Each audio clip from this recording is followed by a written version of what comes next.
everybody doing? How's it going? I like the echo. How are you, Jen? I'm doing so well. I'm not James, by the way. So No, but you do have a glorious mustache, so it counts. we are waiting on James. Hopefully he will come on in and jump in on the stream. There we go. That looks awesome. I look like a dwarf. That actually looks dwarf kind of woman. real. That's scary because it looks real. So I love it in books, especially like in White Ash, that they actually get depicted that way, that the dwarf women have beards. Yeah, that's hilarious. Yeah. So this is a crazy week because it's a couple of books came out. There's all kinds of hype. Scout doesn't have any books, but Saga came out, and you were talking a little bit about that, and all the hype that's been going on around that. Super fans love it. But people, I guess, brand new. It's been gone for so long. Do you think that people just forgot about it? People might have gotten to straight on despair, that they were like, this is never going to happen. And I'm just going to have to be reconciled to the fact that it will never happen again. But then Liar Cat showed up and said, lying. And then we got into the book. Yeah, I know. It's so crazy. How is it like 20 something years or something like that? I don't know exactly how long it's been. I think they skip ahead. Like the little girl is now 10. But how long has it been since that book's been out though? Since Wolverine years, 3 years. 3 years? Okay. Sorry, this is my Wolverine joke. Yeah. All right. So it's been 3 years that it's been missing, that it's been on a hiatus or whatever you want to call it. Yeah, I think 2018-ish. Maybe the end-ish of year of 2018. It was the last one, in which it wasn't very fair, right? Because issue number 53 slaughtered one of the main characters and our hearts. And when did it first come out? Do you know off the top of your head? I actually don't know. But I know somebody who, as part of the lore, says that they have a sealed case of Saga number 1. Oh, wow. I do want to find it and kind of like do like an Ocean's 11 thing. Get it. You are live on screen telling everybody that you're gonna steal stuff from them. I was gonna throw a bunch of money on the floor as I took the box. She's like, here. You didn't want to sell it, but you did anyway. It's different, right? You can say you want to buy something, whether it's for sale or not is another whole thing. And I think in this case, it's not for sale. So that's the reason why I'd be like, well, here's some money. I know, right? Let's talk a little bit about that. I want to. So you see the little bit of the collector world and stuff. Like, is there that one gem that that people and as we're saying this, James is jumping in here on the stream. He'll know. Sorry, guys. Jen, I was filling in for you, and I was asking Jen. I was just about to ask her. Does she have that one book in her collection that even if somebody threw all the money at her in the world, that she would never get rid of? Ooh, good question. I have actually quite a few of those, but they're more related to the fact that the creator of the book sent it to me, and it's been like the one copy for Miss Jen or whatever, so it has my name on it, and I appreciate so much that. I always think that artists and writers and creators, they're not exactly what I would call the richest people in the universe, but they're the most rich in kindness, because they'll send stuff like that to me all the time, and I'm just like, I actually call those. I'll write on the top of it, Nunya, which is like, you can't have this book. Nunya. How about you, James? I have it's weird. It's just a quick story. I mean, I don't think anybody would ever come to me and want to buy it, but where I really, really fell in love with comics, it was when Batman vs. Judge Dredd, the very first one, came out. Wow. I have that very first one, and it was expensive when I was a kid, because that was a prestige bound, and it was it was like $6 back then, which in today's day is like and then I was like in my early teens. It was probably like $1,000 to me, but I still have that book, and that one, it has a lot of sentimental value. That's cool. And another one, just another real quick story is it's a Web of Spider-Man. I'm a big Moon Knight fan. Mm-hmm. There was a Web of Spider-Man that had this cover, and it had Moon Knight on it. I think it was like Moon Knight, Punisher, and Spider-Man. I can't remember off the top of my head. It was just a random issue, and it was one of my first Spider-Mans. And I was at a con at MegaCon in Orlando, and we went out to dinner with a whole bunch of creators, and Alex Saviuk was there, and he did that cover. Oh wow! And just the fact that it was like, oh my, and I never put two and two together. He's like, yeah, I did that cover, and I was like, because he had that huge run of Web of Spider-Man. I was like, so it was pretty cool. I don't really fanboy, but I fanboyed like that was mine. And I'm sitting next to the guy who did it. Yeah, like, just not really knowing it. It was crazy. That's cool. By the way, I don't know if it was because I mentioned it the other day, but one of my regular customers came and brought me a copy of Tom Landry, Dallas Cowboys, which was the first book that I read. Awesome. That's cool. Back when I was, I don't know, 7. That's awesome. That's awesome. And this one looks like it might have been my copy. It's all beat. You know what comic that it's my new grail? And Jen, you might have this. So I probably should ask you this off air. But huge Back to the Future fan. I'm like a 80s child. And they did a variant for for Back to the Future #1 that looked like the sports almanac that he brought that's Back so to the cool. Future too. Oh, how cool. Yeah. No, I haven't seen one. Yeah, That's like so I'm just like, that is the coolest thing ever. So I can't find them anywhere. There's one like triple sign that's a 9.8 on eBay for like $4,000. I'm like, whoa, yeah, sorry, that's out of my. Is that Yeah, IDW? What was that? Yeah, it's IDW. IDW? Wow. So if you ever come across it, I want one. Like that trail. I just think about it's who I could ask. You need to call Matthias Lewis. Matthias. Anybody's got one because IDW is out there in LA. I thought they're in San Diego. Really close to that, and his best bud is one of the former Chris. Abs there. Chris Ryle. No. Of course, you're gonna ask me. My brain just stopped. Well, while you're thinking about that, I've got two of mine right here in the background.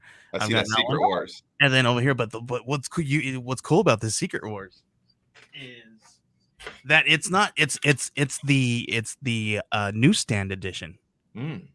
This is the newsstand edition, and I don't know if you know what the newsstands are. So newsstand is obviously they put them on the newsstand on the racks and all that stuff, and then that was the whole Then they started changing them. Then they started having the Spider-Man face on the corner here. Those ones. Well, that's for the direct market, right? And the newsstand. The theory behind that is that, first of all, they were returnable, so there's less of them because they had to rip the covers. And if they're on the newsstand, the chances of getting a good conditioned one, it's like. Yep. And this one, I can guarantee you. So the coloring on mine is just a little faded. You could probably see just a little bit there how faded it is, just a tiny bit. This is a pretty good copy here. I would probably put this in a I would probably call it maybe a near mint minus, maybe a little bit less than that. But yeah, it's pretty. And this is it's probably worth like $100 this way raw. You know what I mean? But if I threw it in, if I got it graded, that would wow. And then my other one out of your hands. The other one. And then this one here is my New Teen Titans there, signed by George Perez. That's awesome. So I will never like, this is the one with people will throw money at me. I will never give this away. You should get that graded. I literally I'm in the middle of doing our next huge batch. I have an appointment on Friday. Yeah. I'm heading up for my other job to the Carolinas next week to go visit my clients there. And I'm stopping at 2:30 at CGC on my way up to do a huge drop off. I'm talking like 400 books. Nice. And I noticed when I was doing it, they have their own label now for George Perez. Oh, really? That's so cool. I did not know that. I need to get this one coming up too. What was that, Jen? They have a signature series signing that's coming up. I think the cutoff is like. Oh yeah, that's right with George. That's awesome. Again, this one needs to be. This one definitely needs to be because of the white. The white it needs to be cleaned and probably pressed just a little bit. So before I send it off, so I was thinking with signatures. I don't know. That's why I was like, I need to talk to my buddies. I don't think so because the process that they take. But to get it cleaned, I probably just need to get it cleaned. This one's probably a good near mint. Yeah, honestly. it's nice. Honestly, I grabbed it at a con. I got it in at a con here, and back in the day. It was back when they called it Phoenix Comic Con, and George Perez and Marv Wolfman was there, and I stood in line literally for like 3 hours, and I know. I was going to go and get Marv's signature as well, get it double signed or whatever, and he was gone. I was like, man, Yeah. well, that's what I got because I stood in line for George for 3 hours, and I got his signature. So I know if Marv heard this, he would literally send you a book that's signed. That's that's why I love this industry, because a lot of creators are like that. If you just happen they hear a fan who waited like that and didn't, they'll go out of their way to make sure that you're taken care of. That's why we work in the best industry, everybody. Like, I think. Yeah, I agree. Salvatore's got a good question for a good scout question for us. What's that? Do they have an official release date? Do the Scout comics coming out in Friday already have an official release date, or does the paper shortage still not give us certainty? We should have the answer for that in the next few days. So essentially what's happening is, from what I understand, as of February 23rd is the tentative date, and I'm about to send this big newsletter to all the retailers to let them know, is that starting the 23rd of February, basically we're coming out with like 8 books for the next 6 weeks, because we did find paper, but it just takes a little bit. We sent a whole bunch of books to print. It's just going to take a little time to catch up. But yeah, I'm gonna write quite the letter, I think. Really put my mind to it, because there's I don't think that we're talking about it as an industry enough about this paper shortage. Like, it's seriously a problem. And by the way, I was reading a forum today about Free Comic Book Day, and some of the retailers were complaining about it. And I put the word on them. Well, yeah, I saw Jen, and I look at that. Pulling back and being nice. Yeah, like in this scenario, that Free Comic Book Day, it's almost irresponsible as an industry for us to do this right now in a paper shortage, because paper is significantly going up. And if you look at almost any commodities, and my line of work is finance, once something goes up, it usually doesn't go back down when it's a physical commodity.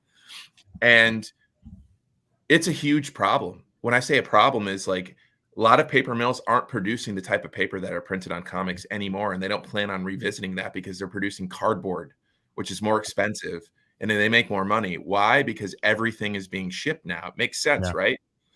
And it's going to hurt the industry as a whole, because prices have to go up. They have to go up. So all those people who are doing Free Comic Book Day, all of the companies, we are losing money. First of all, it was always either a break even or a little loss. It's a big loss this year, especially.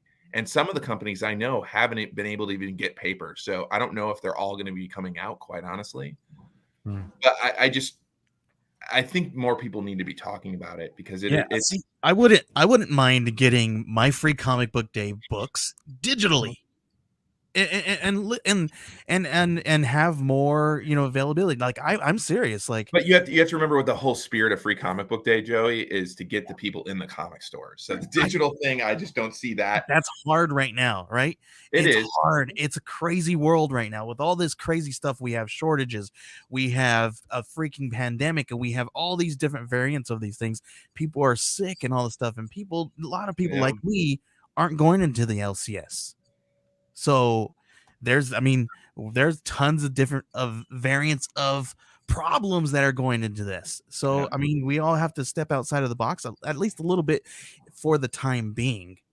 I'm a huge advocate for the LCS and the comic book creators and the industry as a whole. But this industry is definitely taking a big hit right now because of that.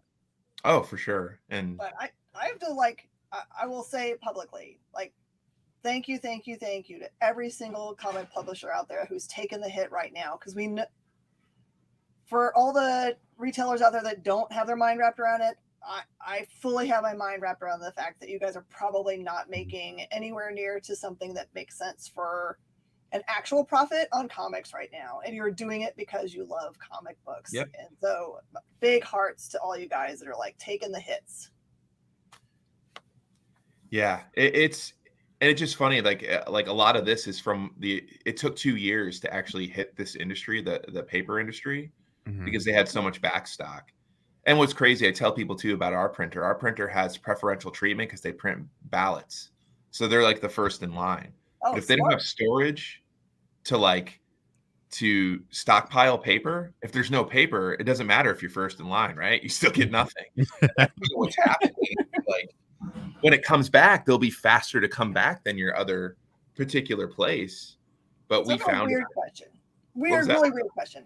Has anyone in the industry thought about printing on anything that's paper adjacent? You know, the one thing that I heard at one time was hemp. You know, hemp was a cheaper, but I haven't heard much from it. Mm. And here's the other thing that people aren't understanding is the logistic issue, right? So a lot of the printers, because again, if your printer doesn't have paper, what do? You search for another printer. Honestly, like, what do you have to? You can't just sit on your hands if you're a business that people rely on you to pay their bills, right? So you have to. There's a wall. You got to figure out a way to climb it. Yeah. And what another interesting thing that we found out is that nobody, for the most part, is going overseas anymore, because the shipping, a lot of where the paper's not coming in, it's because these tankers are not coming in. They're just sitting offshore, waiting. So what has happened is a lot of people saw this over the summer last year. They are no longer printing in Korea or printing in China. They're printing in Canada. So take away the paper shortage. Now there's a processing shortage. There's only so many slots to fill for capacity, right? So like some of them, they're like, yeah, if you want to print a hardcover, the earliest you can get it is in October. Wow. It looks like Phil Patton's saying that he's out in Brazil and they're facing some paper shortages as well in this challenging time. Yeah, Philippe is one of our creators, by the way. Triscale. Yeah. And so was Salvatore, by the way. Salvatore is the creator of Distorted. So a little shout out, gentlemen. And I know they're especially like Salvatore's been affected firsthand. Distorted was supposed to come out in January. Oh, right? Cult of Icarus, our normal printer comic impressions did find paper. Cult of Icarus is coming out early next month, so you'll see that. But that was a December book. That just kind of shows you. And, I don't know. I'm just surprised they're not talking about it. Maybe after my letter they will. But I am going to be writing something. I think you retailers definitely should know. Yeah. And I think you don't, just based on some of that dialogue I was seeing on those forums, Jen. Like, I don't think they realize the scope of what's going on. And I almost think this is my personal opinion. I could be wrong. I just think it's almost wrong of us publishers not to let you guys know about it, right? I think you should know. Yeah. I think people are a little bit worried as businesses that it shows weaknesses when these kinds of things happen. But it's not an individual weakness. If it's impacting the entire industry, it then becomes information problems where, we think one thing is going on, but really what's happening behind the scenes is we're in crisis mode. And we should start talking to our customer base about having a reasonable expectation that titles are going to come in later than their normal month roll through, but there's always going to be stuff coming out. So there's not going to be a hole. There's nothing. But if we can positively explain to them, like, we're going to have to hang out and do this together to make it through the other end. Yeah. I agree with that. I agree with that. And like you said, we come together and put our heads together in times of crisis, right?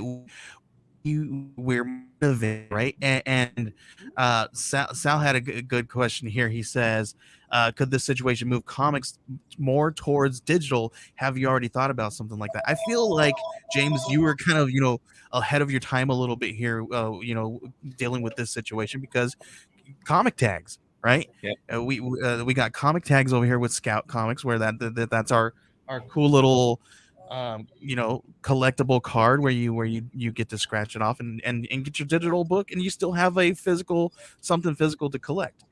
But I don't know how I feel about this, because I've got mixed feelings. Yeah, obviously I love collecting physical copies, but how what are we going to see? Are we going to see more trade paperbacks and graphic novels and things of that nature, and then more digital floppies?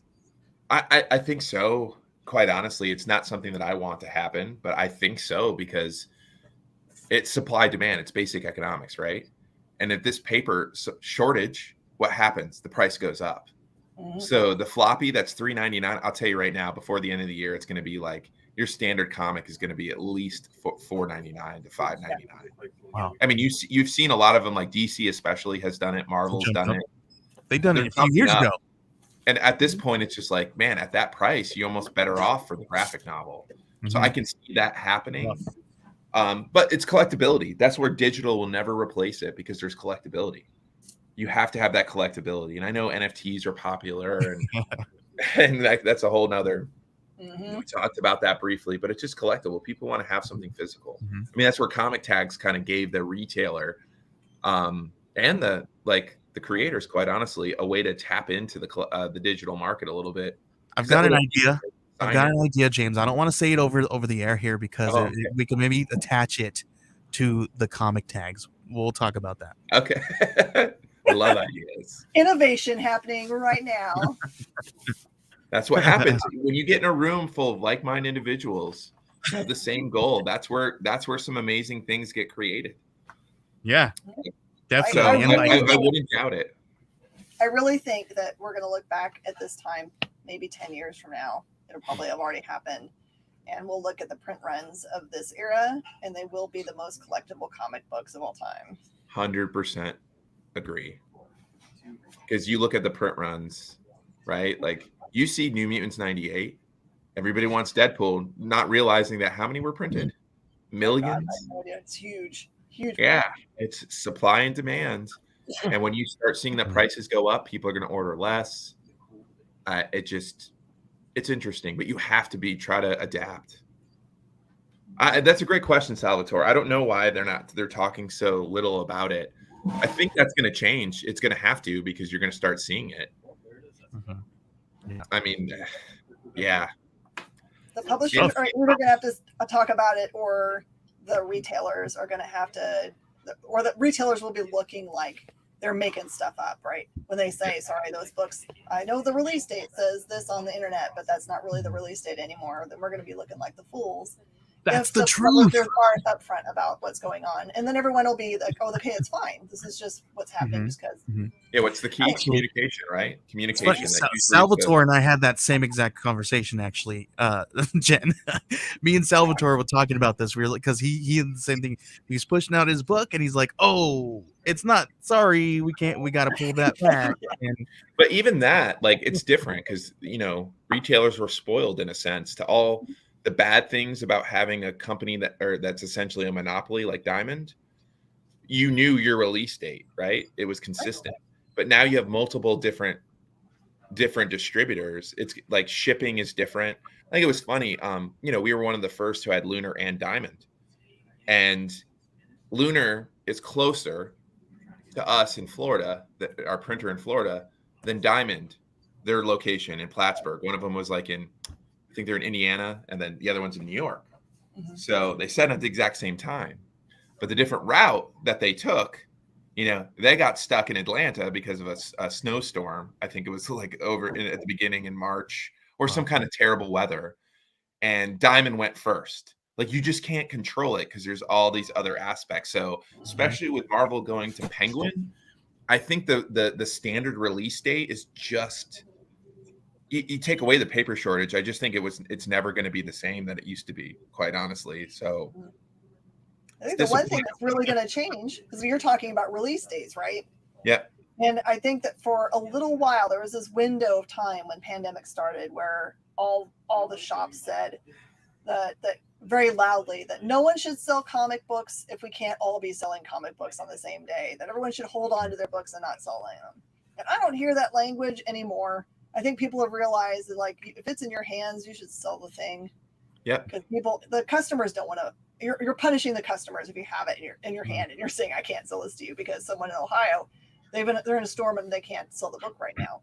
So it wasn't us being uncaring to the people that were going through hardship. It was like the machine's still got to churn. Yep. And here's the other thing with stuff not coming out, just say it gets worse, right? Keep in mind that there's some incredible things. Jen, you own a shop. I've been a comic fan for most of my life. I'm sure you have too, Joey. There's stuff that we haven't read because it's just not possible. An amazing series that we still have yet to discover. So that was one thing that I liked during the pandemic, quite honestly, was it was forcing all of us comic fans to look at stuff that's already been released, because you could just get overwhelmed with new material. That's the quite honest truth. Yeah. And it's a way to catch up on some amazing series. I mean, our title box initiative, right? Yep.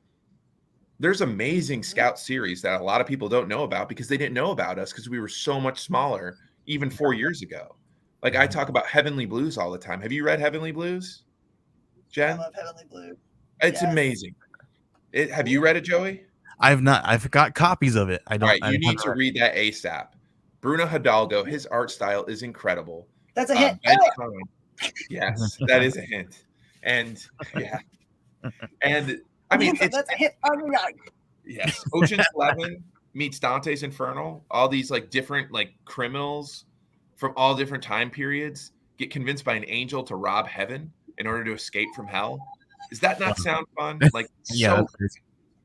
it's great. So, but guess what? In 2017, we were a micro publisher, not even a small publisher, a micro publisher. So Wow. there's stuff like that it just gives you an opportunity to focus on that. And that's one thing that I've wanted to bring to Scout is to focus on our older titles too. Just because it's released and it's done doesn't mean the title's done to me.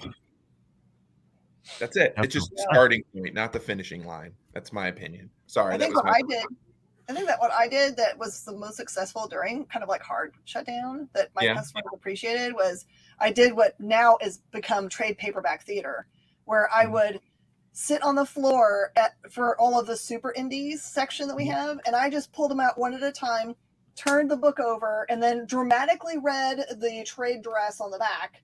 And then people would buy them based off of the creative things that were on the back of them. So people found new companies and series that way. And I think that they appreciated that because they were also stuck in their houses and wanted something to do. So yeah, there's so many good stuff out there that we haven't even being full born into the industry haven't been able to read or identify yet. And it's exciting. So it's the comic industry will survive, but it is definitely a trying time coming up here. But I think we've navigated it pretty good. Like I said, we found part of the reason the printer that we found, they own the mill. Oh, wow. Oh, nice. So when you own a mill and it's right next to your printer, you're less likely to be affected, right? Like, so but it's still wild. Costs have gone up, and it's just one of those things. It was an interesting thing to start the year, to tell you the truth. It was very, but doing stuff like, again, we adapted the Whatnot auctions, the printer, the PPP, the printer plate project that we have. It's ways of making cool stuff, right, and getting it out there. I'm excited about that one for sure. Oh, it's gonna be fun. It's gonna be fun. I'm sending you one, by the way, too, Jen. Just FYI. Oh my gosh! Yeah, we just got our cutter in today. This gigantic. If I knew that the old ones were available, I'd have all kinds of them on my list. Oh my goodness, I know. And I talked with some of the higher ups that I cannot wait to make some of these announcements. Fun. Yes. Lots of fun stuff in store. And you'll get the first one in February. Did I tell you any of them, Jen? You mentioned some of them. So is this the private chat? No. Wait, like if I chat in the private chat, Joey, will everybody see it? No, they will not. Okay, I see what you're saying. I'm not having a reveal. So I just want to see your reaction. Right, now I have to switch over to private chat because I'm looking at the live right here. Yeah, nobody can see the private chat. It's all good. Oh my god! Woo! I love that one. Dude, I have that in. I've read it. I've had it. Okay. I can't say anything else. You can't say any words. Stay tuned for Comics Pro. Oh wow! Yeah, big deal. So that's such a good book, though. For real, when it came out, that was such a good book. Really good. Imagine getting some cool printer plates on that bad boy. With the other person that's involved with that book, he's pretty cool too. So, I know a lot. Like all three of the guys, the main. Yeah. All right, I've got runs of that series stashed. Nice. There you go. You were smart. Awesome. And some of the stuff that we have planned with Whatnot, it's really, really cool. All right, I've got the crazy mustache question. No, it has to be separate.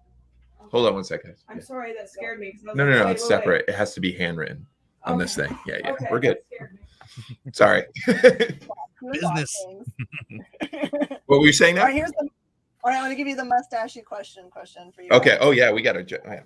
This is a fantasy world question. All right, we've been talking about the shortage of paper. Mhm. In a fantasy world, name something that you would like to see comics printed on.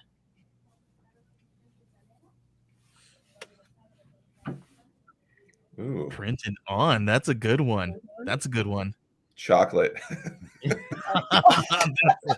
Wow, chocolate. I didn't even think about that one. Yep. There you go. That's Chocolate. a cool idea. Belgium chocolate. Cool That's a little wink to Oh, my wife. Salvatore, no, human 'Cause- skin. Oh. Oh, geez. We have that. Salvatore. They're called tattoos. Yeah. No. I would love. Eyelids. Interesting. That's I would another. love. I would love to see. Like, about I would you? just love. I would love to see my house painted. Just paint, and then it's a comic book. Just like, you know how you would just paint a house. There you go. So your That'd be house. cool, like have house paint or like House paint that looked like a wallpaper. comic book panels. rolled up wallpaper, and you just unroll it, and that's your comic. That would be cool. I remember this old Sega game where you played it and you were actually in the comic book and you went from panel to panel. Do you guys remember that game? I don't remember what it was called. Which one is that? Hold on. I'm going to Google it. What are you talking about? Are you talking about Streets of Rage? No, That was close. my favorite. That was my favorite one, Streets of Rage. Sega Genesis. For me, mine actually you could maybe do. It was called I would like to Comic see an Zone. entire comic book printed on acetate. Ooh. Actually, we can do that, I think. Yeah. Write that down. I have a couple of those. All right. Yeah, acetate's awesome. The whole entire comic book? Mhm. Oh, that'd be cool. That would Huh. be cool. You'd have to I put. think I'm gonna you'd have to put a I'm gonna sheet put a in phone each- call. That could be possible. That's a really cool idea. Oh, yeah, dude. But how did I mean? Warehouses It's of gonna be acetate messed out up. there. So the page behind it would be the scene, and then the acetate would But be. the problem is there's no in between. It's tough, right? You'd have to put like paper in between it because they would bleed into each other. The back of the paper. Yeah. You can do a test run and see if the ink is thick enough to stay on the surface of the acetate and not. Oh, it's bleed. definitely thick enough to stay on there for sure. But the problem is when you're like reading it, you would see the other side would interfere. You know, with the one page, because you know how it's printed. Mhm. Like Yeah. just grabbing a comic, like it's like you would see this on the other side of it. You know, like on the other side. So I have one. I have an acetate. Where did I put it? I have a couple of them. Yeah, but the way they have it, it's usually just the cover that's the acetate, right? Mhm. And then you have the acetate cover, it's clear, and then you have the background and the scene behind it. But on the opposite side of that, like how could that would be really, you'd probably almost have to be like do 1 or 2 pages at a time. And no, if you did it, what I'd probably do is you separate it by a blank white piece of paper each page. Yeah. So when it lays flat on that white background, so it doesn't, you're like, we'll figure it out, Jen. We'll be back. Stay tuned. There we go. I like it. It's outside the box. It's interesting. I want to do more stuff on acetate. Oh, there you go. Make your own scout money. Cloth paper. That's another. Then you good can idea. throw it in the wash. Yeah. Color fades though. You'll have to make sure you use, Tide with bleach. They are not a sponsor. Or Tide 2 or whatever. What was it? They're not a sponsor. Yes, not sponsored. Well, thank you. Sorry I'm late, everybody. And I'm probably going to be doing the show. I might miss next week because I'm going to be in the Carolinas for work. It just depends on my schedule. I might be able to do it in the hotel, but it depends if I'm out on appointment during that time. But I'll keep you posted. Joe, you can fill in for me if necessary, right? Yep, you got it. All right. Well, again, have a great week, everybody. Stay safe. Stay happy. Yeah. And thank you for joining us, everybody, for another episode of Mustache You a Question with Jen and James and Joey. Bye. So you guys have a good week. We'll talk to you soon.